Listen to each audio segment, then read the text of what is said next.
दुर्बल हेउछि अवपात आगामी 12 घंटारे सुदृश्य लघुचाप क्षेत्र में परिणत हेबो। राज्य में आहुरी 4 दिन प्रबल बर्षिब। लघुचाप प्रभाव में उत्तर ओडिशा रे प्रबल वर्षा आशंका रही। आसंता 24 घंटा मध्य राज्य में प्रबल वर्षार चेतावनी एने चेतावनी जारी करिछि पाणीपाग विभाग।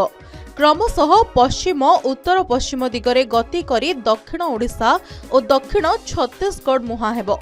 अवपात प्रभाव आभ्यंतरीण ओडिशा रे लागी रही वर्षा।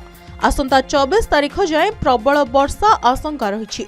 आज प्रबल वर्षा पाई 11टी जिला को येलो अलर्ट जारी होईछि। बालेश्वर, भद्रक, जाजपुर, केन्द्रापड़ा, कटक, जगतसिंहपुर, पुरी, खोर्धा, नयागढ़, केन्दुझर और मयूरभंज को येलो अलर्ट जारी होईछि। आसंता 24 तारीख जाए विभिन्न जिला को झड़ वर्षा नहीं वार्निंग जारी करिछि पाणीपाग विज्ञान केन्द्र। सारा राज्य में घड़घड़ी बिजुली सह हालुका वर्षा हेबो। उत्तर उपकूल रे हेबो हालुका वर्षा। सेपटे दक्षिण आभ्यंतरीण ओडिशा रे सक्रिय रहिछि अवपात।